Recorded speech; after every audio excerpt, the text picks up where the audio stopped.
আমি আফসোস করতেছি তাদের সংসারটা ভেঙে যাইতেছে। যিনি ওয়াজে বসে বসে বলে যে পরকিয়া করা যাবে না, পরকিয়া ঘরে ঘরে ঢুকে গেছে, ইদানিং শুনতেছি তার বউ আবার বলতেছে, যিনি বক্তা স্টেজে বসে পরকিয়ার বিরুদ্ধে কথা বলে তিনি কয়েকজনের পরকিয়া আসক্ত। আবু তোহা মোহাম্মদ আদনান তার স্ত্রী সাম্প্রতিক মিডিয়াতে এসে ফেস দ্য পিপুল লাইভ টক শোতে বলেছে জামার সাবি আবু তোহা আদনান পরকিয়া প্রেম করে, বিমানবালা ইয়ার হোস্টের তার পরকিয়া প্রেমে আসক্ত। তিনি অভিযোগ করলেন 2 ঘন্টা ধরে, কিন্তু অভিযোগের কোনো প্রমাণ দিতে পারলেন না। আমার এখনকার ওস্তাদকে জানেন, আমার নিজের স্ত্রী। প্রমাণ ছাড়া আপনি কারোর প্রতি খারাপ ধারণা করতে পারবেন না, স্পষ্ট প্রমাণ ছাড়া। আসসালামু আলাইকুম ওয়া রাহমাতুল্লাহি ওয়া বারাকাতুহু। প্রিয় দর্শক, সম্প্রতি সময় বাংলাদেশে ভাইরাল একটি বিষয়, আবু তোহা আদনান ও তার স্ত্রী তাদের দাম্পত্য জীবনে দ্বন্দ্ব শুরু হয়ে গিয়েছে। এ বিষয়ে বাংলাদেশের বিজ্ঞ আলেম ওলামাদের বক্তব্য কি, পরামর্শ কি, আমরা জানবো ইনশাআল্লাহ। প্রিয় দর্শক, আমরা সকলেই জানি আবু তোহা আদনানের প্রতি তার স্ত্রীর অভিযোগ এবং তার স্ত্রীর প্রতি আবু তোহা আদনানের অভিযোগ। আসলে এ বিষয়ে বাংলাদেশের বিজ্ঞ আলেম ওলামাদের বক্তব্য কি, সাজেশন কি, পরামর্শ কি, আমরা জানবো ইনশাআল্লাহ। আমাদের বিশেষজ্ঞ প্যানেলে বাংলাদেশের বিজ্ঞ 9 জন আলেম রয়েছেন। এই 9 জন বিজ্ঞ আলেমের কাছ থেকে জানবো যে আসলে তাদের এই দাম্পত্য জীবনে কেন এই দ্বন্দ্ব শুরু হয়েছে। আমরা এ বিষয়ে বিজ্ঞ আলেমদের কাছ থেকে জানবো ইনশাআল্লাহ। আমাদের বিশেষজ্ঞ প্যানেলে যিনারা রয়েছেন, 1 নাম্বার মুফতি Giasuddin Tahiri, 2 number Abu Toha Adnan, 3 number Maulana Abrarul Haque Asif, 4 number Mufti Molla Nazim, 5 number Maulana Abdus Salam Jihadi, 6 number doctor Enayetullah Abbasi, 7 number doctor Sadiqur Rahman Azhari, 8 number Sheikh Ahmadullah, 9 number doctor Abul Kalam Azad Bashar. প্রিয় দর্শক, চলুন আমরা একে একে তাদের বক্তব্যগুলি শুনে আসি। আবু তোহা আদনান ও তার স্ত্রীকে নিয়ে বাংলাদেশের বিজ্ঞ আলেম ওলামাদের বক্তব্য কি, আমরা শুনে আসি। আমরা শুরুতেই মুফতি গিয়াসউদ্দিন তাহিরির বক্তব্যটি শুনে আসি। আমি আফসোস করতেছি তাদের সংসারটা ভেঙে যাইতেছে। যিনি ওয়াজে বসে বসে বলে যে পরকিয়া করা যাবে না, পরকিয়া ঘরে ঘরে ঢুকে গেছে, ইদানিং শুনতেছি তার বউ আবার বলতেছে, যিনি বক্তা স্টেজে বসে পরকিয়ার বিরুদ্ধে কথা বলে তিনি কয়েকজনের পরকিয়া আসক্ত। তখন আমি গতকাল চাঁদপুরে বলেছি যে এই কথাটা, আজকে হাটহাজারি তো আমি এই কথাটাই বলবো, ভালো হয়ে যাও মাসুদ।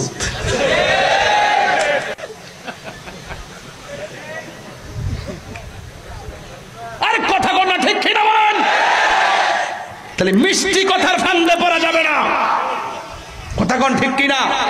যারা ওলি আল্লাহর প্রেমিক, যারা রাসূলুল্লাহর প্রেমিক, এদের পেছনে আপনাকে থাকতে হবে। রাজি আছেন না নাই বলেন? রহমানকে পেতে গেলে ওয়াসিলা লাগবে। ওয়াসিলা কি লাগবে? ওয়াসিলা লাগবে। ওয়াসিলা ছাড়া কাজ হবে না, ওয়াসিলা লাগবে। মানুষকে বানাইছে ইবাদতের জন্য। এবার ইবাদতের মধ্যে সর্বোত্তম ইবাদত হলো নামাজ।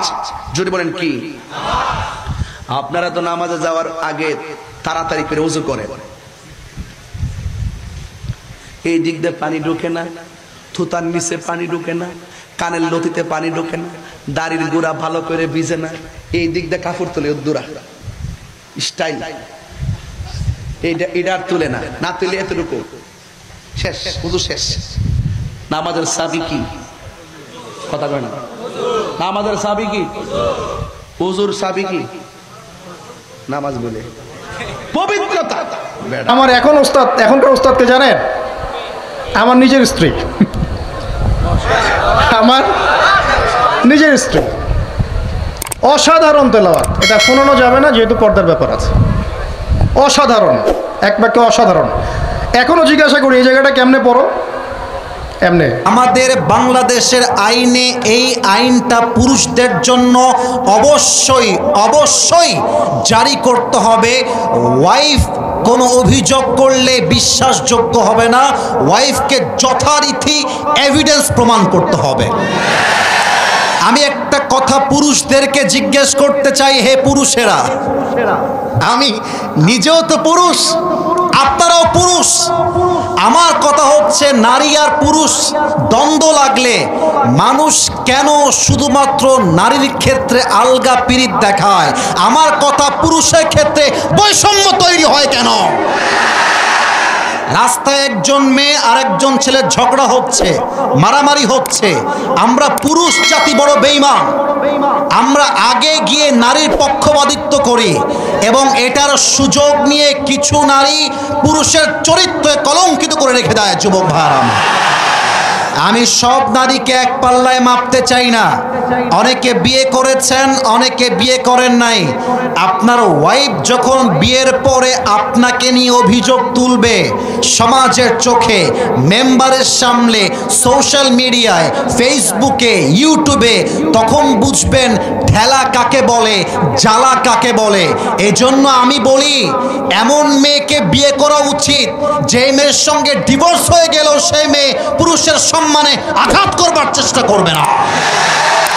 দুই নাম্বার আরেকটা কথা বলতে চাই আমার প্রিয় কলিজার টুকরা সম্মানিতা বোনদের জন্য। আমি জানি আমার বোনেরা আমাকে প্রচণ্ড সম্মান করেন, কারণ আমি আমার বোনদের পক্ষে কথা বলি। আমি আসিফ হুজুর যুবকদেরকে নিয়েও বলি, মা বোনদেরকে নিয়েও বলি, প্রিয় বোন, যখন আপনি নিয়ত করেছেন স্বামীর বিরুদ্ধে অভিযোগ নিয়ে আসবেন সমাজের সামনে, আপনার যে তালাক হবে এটা কপালে লিখে নিয়ে তারপরে মাঠে নামবেন।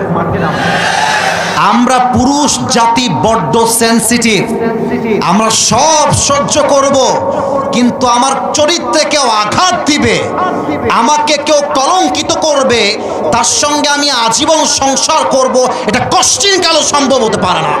আমরা আবু তোহা আদনানের স্ত্রীর বিরুদ্ধেও বলবো না, আবু তোহা আদনানের বিরুদ্ধেও বলবো না। আমরা আবু তোহা আদনানের স্ত্রীর পক্ষেও বলবো না, আবু তোহা আদনানের পক্ষেও বলবো না, কারণ তারা দুইজনেই কসম করে কথা বলছে। এই বিষয়টা আমরা কার হাতে ছেড়ে দিলাম? মূল বিষয়টা হলো তাদের এটা সামাজিক যোগাযোগ মাধ্যমে আনাটা কি ছিল? ভুল ছিল। কিন্তু আবু তোহা আদনানকে আমি ভাই হিসাবে একটা পরামর্শ দিব, ভাইরে, তোমার স্ত্রী যত খারাপ হোক, তুমি যখন গুম হয়েছিলা সে যেই ভূমিকাটা রাখছিল, বাংলাদেশে এই ধরনের নারী কম আছে। কথা কি ঠিক? দুই নাম্বার বিষয় হচ্ছে তোমরা দুইজন কিন্তু সংসার করছো, তোমাদের দুইটা বাচ্চা আছে। আমি ভাই হিসাবে বলবো সংসারটা ভেঙে যাক এটা চাই না। খারাপ মানুষকে নিয়ে চলতে পারাটাও ভালো, বা সবচেয়ে ভালো তো সে যে খারাপ নিয়ে চলতে পারে, ভালোর সাথে তো সবাই চলতে পারে। সেজন্য দুইটা বাচ্চা আছে, তুমি তোমার বাচ্চাদেরকে গাড়ি বাড়ি সব দিতে পারবা, কিন্তু এই বাচ্চাগুলাকে মা কখনো দিতে পারবা না, মায়ের আদর দিতে পারবা না। আরেকটা কথা আমাদের বাংলাদেশের ভাষায় বলে, এক গাছের ছাল, কথা কোন না, এক গাছের ছাল।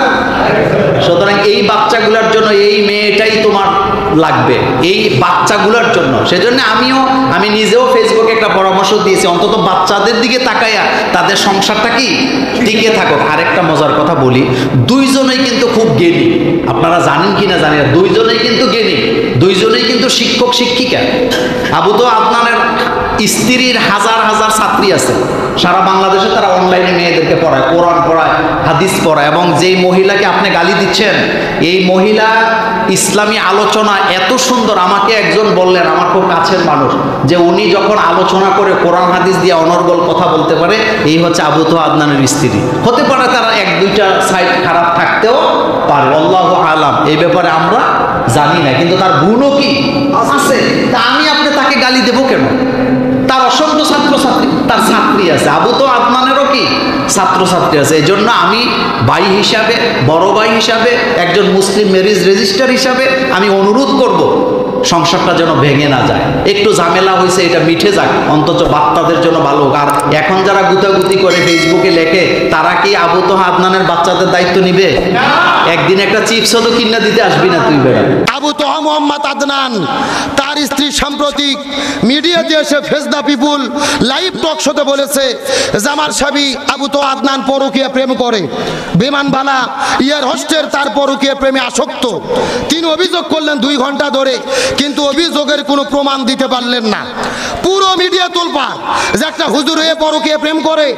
উনি 2 ঘন্টা ধরে কাঁদলো, আবু তোহা আদনান তাকে পিটাই অত্যাচার করে বলল, কিন্তু তিনি যে পরকীয়া প্রেম করে জিনা করেছে এর কোনো প্রমাণ তিনি দিতে পারে নাই। তার প্রমাণ না দিয়ে তার বউ, তার স্বামী তাকে অত্যাচার নির্যাতন করে সেটা বলছে। বলল, বউ এবং স্বামী ঝগড়া হয় না এমন কোন পরিবার পৃথিবীতে কি খুঁজে পাওয়া যাবে?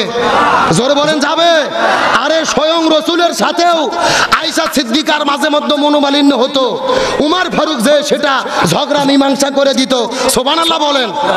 তার মানে স্বামী স্ত্রীর সম্পর্ক হলো টক ঝাল মিষ্টি, এখানে হাসি দুঃখ কষ্ট থাকবেই। আপনি নিজেকে আলেমা দাবি করে স্বামীর বিরুদ্ধে অভিযোগ করে তাম পৃথিবীতে ভাইরাল করে দিলেন, নিজেকে আলেমা পরিচয় দিচ্ছেন, এটা কখনো আলেমার পরিচয় হতে পারে না। স্বামী স্ত্রীর ভেজাল নিজেরা মিটাতে পারতেন। আপনিও তো একেবারে ফেরেশতা তা নয়। দুই স্বামীকে ছেড়ে রেখে আবু তো আদনানের স্ত্রী হয়েছেন, তার দুইটা কন্যা সন্তান আছে, 7 বছরের সংসার। খুব ভালো মেয়েই যদি হতো, দুই মেয়ের স্বামীকে রেখেছে আর এক স্বামীর সংসার করতো? আরে ভাই, অন্যের বিরুদ্ধে লাগলে আল্লাহ তাকে অপমানিত করে। এই জন্য বলতে চাই, আলেমদের গায়ে কালো কাপড়ে ময়লা লাগে কম, কিন্তু সাদা কাপড়ে ময়লা লাগে। অন্যান্য দল অপরাধ করলে যতটা না অপরাধ প্রচার হয়, ইসলামী দল যদি ছোট অপরাধও করে মিডিয়াতে সেটা বেশি করে প্রচার করা হয়। সারা জীবন তারা দুর্গা পূজায় গেল, কারো কোনো দোষ হলো না। এইবার সমালোচনা হচ্ছে জামাত ইসলাম কেন দুর্গা পূজায় গেল। এ কথা কন না কা?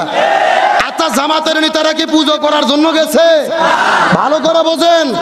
ওই স্বৈরাচার হাসিনা পালিয়ে যাওয়ার পরে ভারত ষড়যন্ত্র করেছিল যে মন্দিরে হামলা করে জামাত বিএনপির উপরে দোষ চাপিয়ে দিতে, কিন্তু জামাত বিএনপির ভাইরা মন্দির পাহারা দিয়ে তাদের ষড়যন্ত্র নাশ করে দিয়েছে।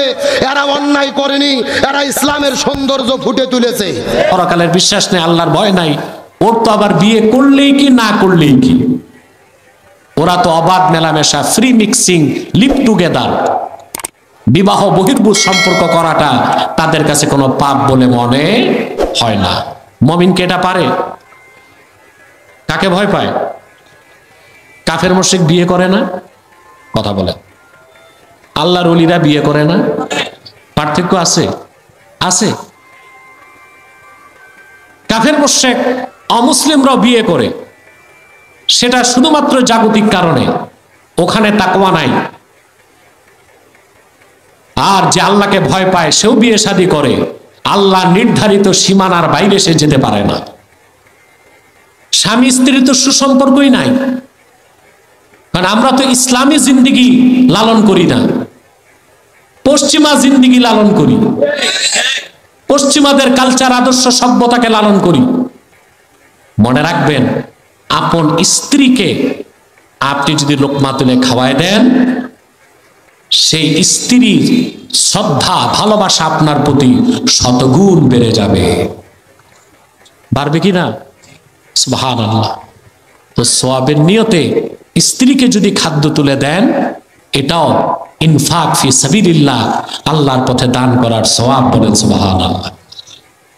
ইনদা রাব্বিহিম জান্নাতুন তাজরি মিন তাহতিহাল আনহারু খালিদিনা ফিহা ওয়া আজওয়াজুম মুতাহহারাতুন ওয়া রিদওয়ানুম মিনাল্লাহ। যারা আল্লাহর উপর ঈমান এনেছে, মুমিন হয়েছে, মুসলিম হয়েছে, আল্লাহকে ভয় করে দুনিয়াতে চলে। সুবহানাল্লাহ। জনাব আবু তো আদনান সাহেবের স্ত্রীর প্রত্যেকটা ভাই অনেক ভালো ভালো আলেম, মাদ্রাসার খিদমতে আছেন, মসজিদের খতিব হিসেবে আছেন, সবাই ইলমের সাথে লেগে আছে। এমন একটা পরিবার থেকে বিলং করা একটা মেয়ে, যার আগে একটা ডিভোর্স ছিল, সংসার বিচ্ছেদ হওয়ার পরে তার সঙ্গে বিবাহ হয়। তো এটা জেনে বুঝে আপনি একটা আলেম ফ্যামিলিতে বিয়ে করলেন। বিয়ে পরবর্তী সময়ে এক পক্ষ কথা শুনে, এক পাক্ষিক কথা শুনে বিচার বিশ্লেষণ অনেক সময় করা যায় না, সঠিক সিদ্ধান্ত দেওয়া যায় না। তারপরেও যেহেতু এই পরিবারটাকে আমি কাছ থেকে চিনি, তাদের সম্পর্কে কাছ থেকে আমি জানি, আবু তো আদনানকে আমি যতটুকু দেখেছি মাহফিল অঙ্গনে অনেক সময় সে অনেক দেরি করে মাহফিলে পৌঁছায়, এবং আমি নিজে এটা সাক্ষী যে রাত 11টার সময় সে মাহফিলে গিয়েছে, 11:29 মাহফিলে গিয়েছে, যেখানে আমি নিজে বক্তা ছিলাম।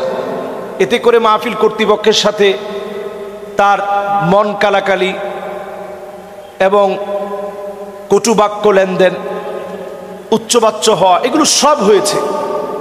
আমরা এই অঙ্গনে আজকে 11টা বছর ধরে কথা বলি, কিন্তু আলহামদুলিল্লাহ কথা বলতে গিয়ে আমরা দেখেছি আমরা তাদের কাছ থেকে কথা নিব। ফানজুরু আম্মান তাখুযুনা দীনাকুম, আমি যুবকদেরকে লক্ষ্য করে বলি তাদের কাছ থেকে কথা নেবেন যাদের চুলের গোড়া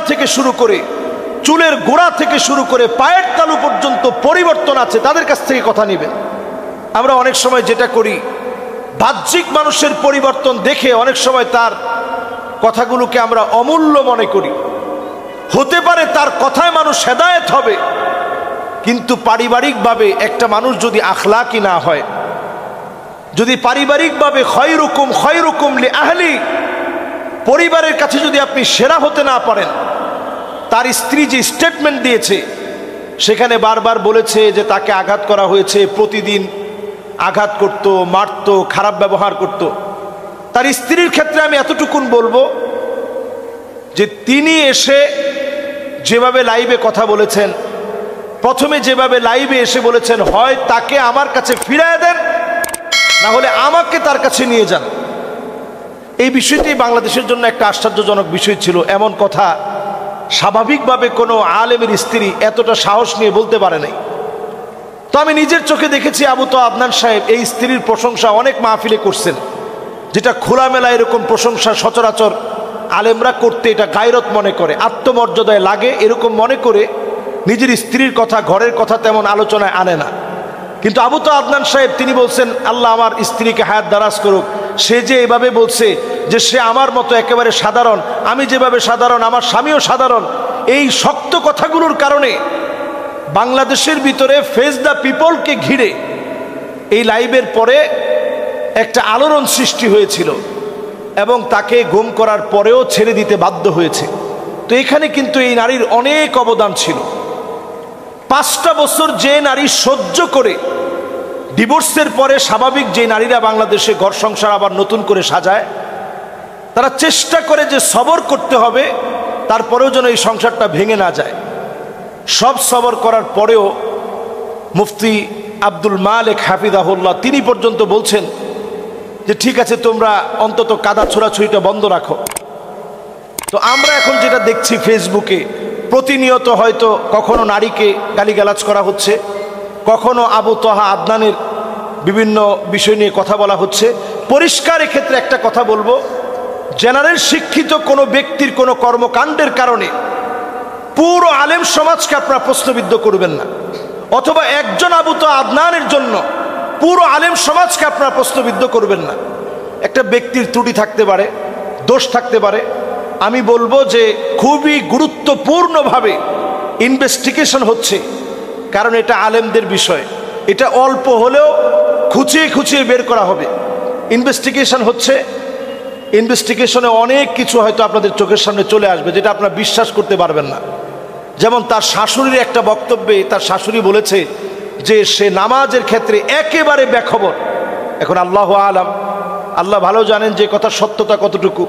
তার স্ত্রী বলেছে যেটুকুন উনি লাইভে বলেছে এটা 100 ভাগের ভিতরে 10 ভাগ, আরো 90 ভাগ প্রকাশ করে নাই কি পরিমাণ নির্যাতন করা হয়েছে। তো এটা তো একটা আলেমের চরিত্র হতে পারে না। আবু তোহা আদনানকে নিয়ে যে বিষয়গুলো নিয়ে বারবার প্রশ্ন আসছে এবং কথাটা বলা আমি দায়িত্ব বলে মনে করছি, জনাব আবু তোহা আদনান বাংলাদেশের সুপরিচিত দিন প্রচারকদের মধ্যে তিনি একজন, যারা দিনের কথা বলেন তাদের মধ্যে একজন, দাঈ ইলাল্লাহ। যদিও তিনি মাদ্রাসায় পড়েছেন, মাদ্রাসায় পড়ুয়া কোনো আলেম নন। আলেম বলতে যা বোঝানো হয় বাংলাদেশে, এই সিস্টেমেটিক পদ্ধতিতে তিনি গড়ে ওঠা কোনো আলেম না। জেনারেল থেকে আসা, হঠাৎ করে ঘুম হয়ে যাওয়া এবং চমকপ্রদ আখিরুজ্জামান, শেষ জামানার গল্প, যা নবীজি সাল্লাল্লাহু আলাইহি সাল্লাম বলেছেন, যে কথাগুলো আমরাও আমাদের অসংখ্য আলোচনায় আখিরুজ্জামান নিয়ে কথা বলি, এই কথাগুলোকে তিনি অত্যন্ত সুন্দর উপস্থাপনায় জাতির সামনে পেশ করেছে। জাতি ওনার কথাগুলো গ্রহণ করে নিয়ে অনেক যুবকের সম্পর্কে মন্দ ধারণা আপনি করেছে, কিয়ামতের ময়দানে আপনাকে জবাবদিহি করতে হবে, মন্দ ধারণা কেন করলা তুমি। প্রমাণ ছাড়া আপনি কারোর প্রতি খারাপ ধারণা করতে পারবেন না, স্পষ্ট প্রমাণ ছাড়া। সন্দের নিজের দলের নিজের মতের মানুষদের দোষ ত্রুটি যদি ধরাও পড়ে, তারপরও সেটাকে আমরা ধামাচাপা দেওয়ার জন্য নানান যুক্তি, নানান ব্যাখ্যা আমরা দাঁড় করাই এবং সেটাকে ধামাচাপা দেওয়ার চেষ্টা করি। আর যদি নিজের পছন্দের বাইরের কোনো লোক থাকে যার প্রতি আমারও কোনো কারণে অপছন্দ ভাব আছে, আমি তাকে আমার মনে করি না, তখন সেই লোকটার কোনো ভালো কিছু পাইলেও বলি যে মতলব কি আল্লাহ জানে। আল্লাহ রাব্বুল আলামিন বলেছেন, ইয়া আইয়ুহাল্লাযীনা আমানু ইজতানিবু কাসীরাম মিনায-যন্ন ইন্না বা'যা-যন্নি ইসম। এই ইমানদাররা, তোমরা একে অন্যে কেউ কারো প্রতি কুধারণা করবে না, কারণ কুধারণা করা, মন্দ ধারণা করা এটা গুনাহের কাজ। এটাও দেখবেন যে অন্যের ব্যাপারে কুধারণা করতে আমরা মহাপটু। একজন মুসলমান অন্য মুসলমানের 10টা দিক দেখছে দোষের, তারপরও সে চিন্তা করবে হয়তো আমি ভুল দেখছি, হয়তো আমি যা দেখছি বাস্তবতা তার ভিন্ন কিছু, হয়তো তার কোনো ওজর আছে। এরকম বিভিন্নভাবে সে ওজর তালাশ করবে অন্যের ব্যাপারে। আর নিজের ব্যাপারে সে করা হবে, আমার নিজের ব্যাপারে বিভিন্ন সাফাই গাই, আর অন্যের ব্যাপারে যত খোঁচাখুচি করে তার দোষ বাইর করা যায়, চিত্র অন্বেষণ করা যায়, সেই চরিত্র আমাদের মধ্যে আছে না নাই? আল্লাহ তাআলা সেটাও নিষেধ করেছে। এরপর আল্লাহ তাআলা আরো নিষেধ করেছেন 3 নম্বরে, ওয়ালা তাজাসসু, তোমরা এক অন্যের পেছনে স্পাইগিরি করো না। স্পাইগিরি করো না, তোমরা একে অন্যের সাথে গোয়েন্দাগিরি করো না। ওই যে দোষ বাইর করা, ছিদ্রান্বেষণ, এটা করবা না। এগুলোও দেখবেন আমাদের মধ্যে প্রচুর আছে। বরং যারা ইসলাম প্র্যাকটিস করে তাদের মধ্যে কোনো কোনো ক্ষেত্রে এই রোগগুলো আরো বেশি, যে এক দলের লোক আরেক দলের লোকের বিরুদ্ধে স্পাইগিরি করে, আছে না নেই?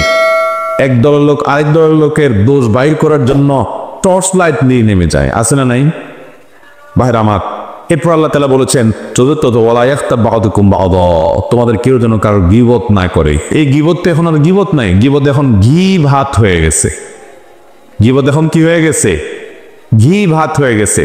দুজন একত্র হলে 3 নম্বর জনকে নিয়ে যদি আলাপ আলোচনা না করা হয়, তার দোষ ত্রুটিগুলাকে রসিয়ে রসিয়ে, মজা করে করে, হেসে হেসে, আনন্দ করে যদি চর্চা না করি, আমাদের মজলিসটাই পানসে পানসে লাগে। ঠিক না বে ঠিক? এই পরিমাণ ভয়ঙ্কর আকার ধারণ করেছে গীবত। এই পাপ যখন আমরা করি, এই অপরাধ যখন আমরা করি, আমাদের হুতাহিত জ্ঞান পর্যন্ত থাকে না। আমরা এমন ভাবে করি এটা যে অপরাধ, সে অপরাধ বোধটুকু পর্যন্ত আমাদের মধ্যে কাজ করে না। যাদের ব্যবহার ভালো নয়, যারা মহাব্বত করতে জানে না, ভালোবাসতে জানে না, তারা নিজেরাও ভালোবাসা পায় না। আমাদের দেশে একটি বদ কথা প্রচলিত আছে, সেটা হচ্ছে rough behaviour is good administration. জানি না এই প্রবাদটা কে চালু করেছে, এই বচনটা কে চালু করেছে। বাংলা অর্থ হলো খারাপ ব্যবহার করলে অ্যাডমিনিস্ট্রেশন ঠিক থাকে। এই জন্য বাংলাদেশে আরেকটি কথা চালু আছে, বাসর ঘরে বিলাই মারো। এটা কি শুনছিলেন না আপনারা, নাকি অন্য শব্দ? হ্যাঁ, বাসর ঘরে বিলাই মারো। আরে এটা কি জিনিস আবার? এটা হচ্ছে বাসর ঘর থেকে বউয়ের সাথে এমন শক্ত আচরণ করবা, বউ যেন ডরে সোজা হয়ে থাকে। তো এখন বাসর ঘরে কি বউরে মারা যাবে? কি রে, কথা কয় না কেন ভাইয়েরা? বাসর ঘরে নতুন বউরে মাইর দেয়া যাবে? এই জন্য কারে মারতে হবে? বিড়াইলে মারো। বাসর ঘরে বিড়াল মারো, এর মানে হলো আগ থেকে একটা বিড়াল ধরে রাখবে। বাসর ঘরে যে খাটে, যে আপনার চকিতে তারা স্বামী স্ত্রী একসাথে থাকবে, ওই সখীর পায়ার সাথে বিড়াল বেঁধে রাখবে।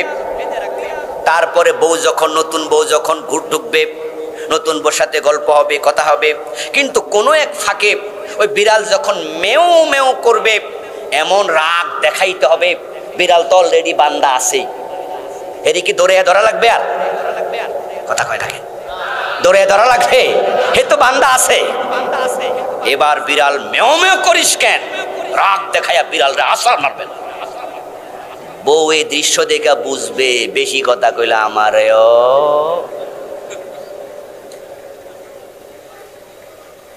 মানে বউ বুঝবে আমার জামাই তো সিরিয়াস জামাই, হিটলার জামাই, ও তো দারুণ মেজাজি। বাবা রে বাবা, বাবা কই বিয়ে দিল। এখন কি বউ বাসর করে কইতে পারবে বিয়া থুক্কু? কিরে ভাই, কথা কয় না কেন? কইতে পারবে যে বিয়া যেটা করছিলাম এটা থুক্কু? ইজাব কবুল তো শেষ, এখন যাইব কই?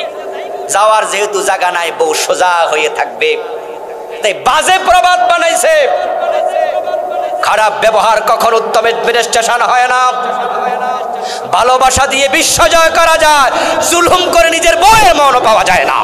প্রিয় দর্শক, এতক্ষণ আমরা শুনছিলাম বাংলাদেশের বিজ্ঞ 9 জন আলেমের কাছ থেকে যে আবু তুহা আদনান ও তার স্ত্রী তাদের দাম্পত্য জীবনে যে দ্বন্দ্ব, এই দ্বন্দ্ব কেন হচ্ছে এ বিষয়ে বাংলাদেশের বিজ্ঞ আলেম ওলামাদের পরামর্শ কি, সাজেশন কি, বক্তব্য কি আমরা শুনছিলাম।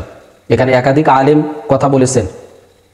প্রিয় দর্শক, আমরা সর্বোপরি আল্লাহ তাআলার কাছে দোয়া করব, আল্লাহ তাআলা আবু তুহা আদনান ও তার স্ত্রীকে এই দাম্পত্য জীবনে তাদেরকে যেন আল্লাহ কবুল করেন।